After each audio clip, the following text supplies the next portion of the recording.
Welcome back, viewers. Right, so next we're going to start on the car body. I finished the components. The last component, the fuel tank there, is just drying. The other components that were all laid out here have all gone to the powder coater to be stripped and powder coated, and then we'll deal with them when they come back and the bits we need to do with them. But otherwise, it's now time for the actual car. Chassis, monocoque, whatever you want to call it. So I've had a little look at it. The first thing I need to do is clean it up, which I've just finished cleaning the back section here for inspection, and then start making decisions about exactly what I want to do. So the first thing I'll do is just have a quick look. The back is going to be pretty easy, which is nice. The middle section is going to be pretty easy, which is nice. The front section, I've started uncovering more problems. I haven't got the light down here, so I can't show you, but it's going to need a bit of welding.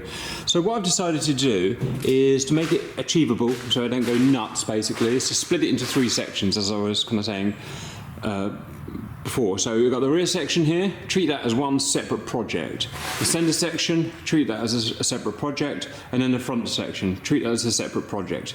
Do project 1, then do mask it up a bit, do project 2, mask it up a bit, do project 3. I think it just makes it a bit more easy for my mind. So we're on the first stage, or the rear section here, so I've just given it a quick cleaning, and now inspection.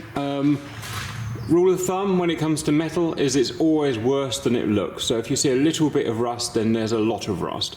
That said, this is remarkably good. It's by far the cleanest car I've ever had, at least on the rear section, which is wonderful because rear sections can be a real pain in the butt. The Nissan I had was 10, 20, 30 times rustier than this.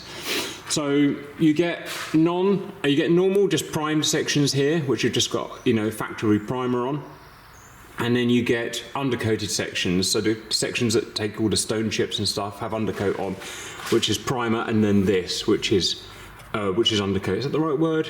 It's not the right word, is it? I can't remember what it's called. You know what I mean? The thick, rubbery, kind of oily stuff, which is there to really protect it.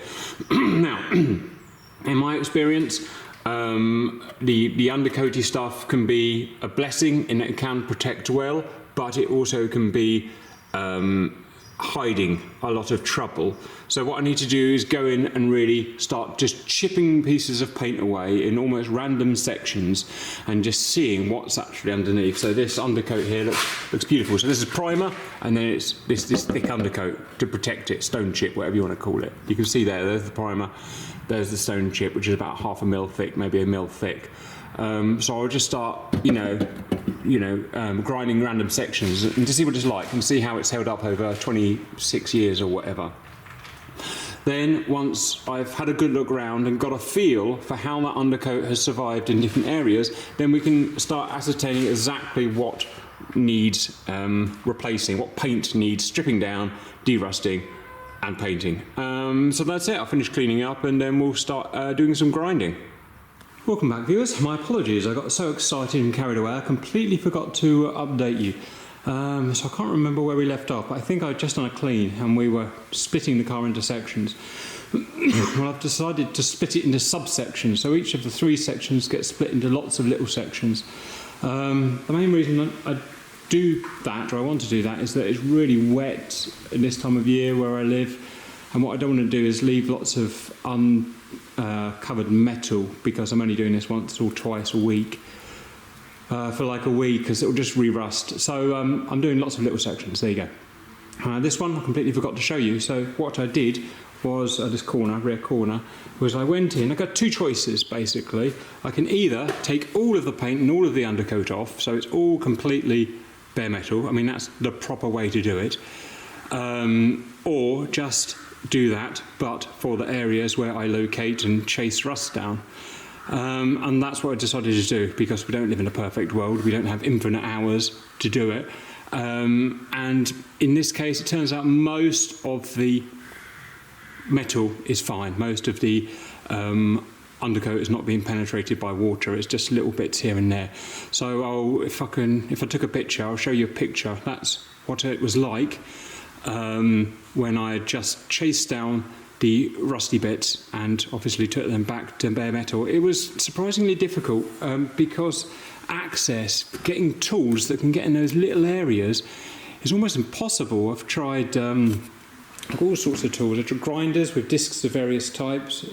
I've got Dremels, I've got air Dremels, battery Dremels, drills with bird bits. I'm trying to find ways of getting in these like nasty little corners, like up there. Really hard to get a tool in there to, you know, fully get all the rust off so it's perfect metal. That is it's a really hard thing to do, and I haven't found a solution.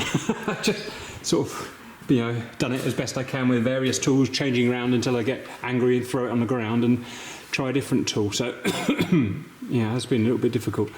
I've just been doing another, so I've done that wheel arch obviously. Now I'm doing this sort of inner quarter, I'll call it, around here, and then I'll do this inner quarter, and, you know, quarter, until the rear is done. That's the way I think I'm going to do it. Then I can kind of leave whenever I need to, whenever I get told to by the wife.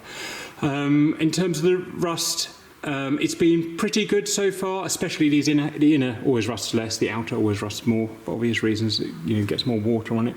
So what I'm mainly seeing is, obviously in all cars where the panels overlap, it's inevitable on the spot welds, they start to rust a bit because they've been superheated, and that starts to spread. So what I do is just take it back to the bare metal, get some little tools down there, get the rust out as best I can. You can't get it all out because the rust always goes between the two, you know, panels. So panel 1, panel 2, panel 3, panel 4, they all overlap by 20mm.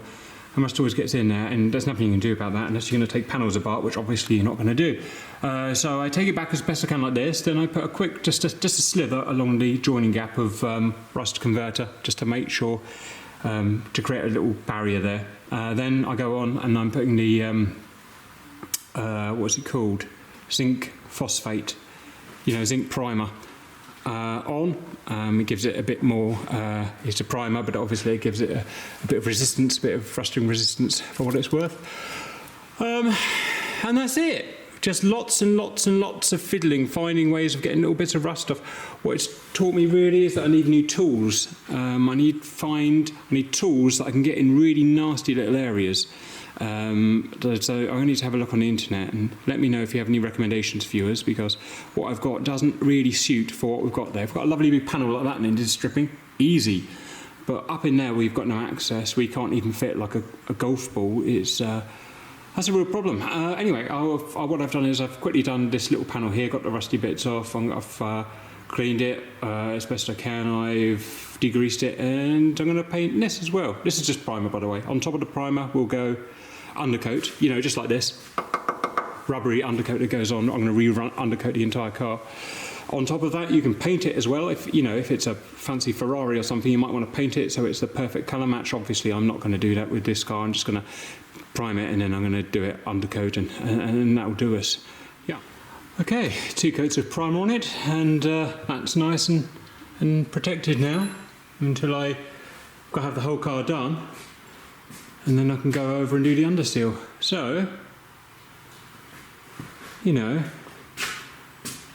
not too shabby for a newbie. I know it doesn't look great, the texture doesn't look great because you've still got all this, you know, old underseal in most of the places, but it doesn't really matter because, as I said, I'm going to go over and underseal it anyway.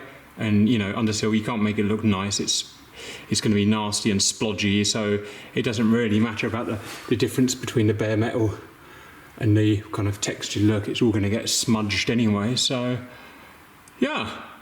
Okay, relatively happy so far, viewers. That'll probably do it for today. I'll catch up with you when I can.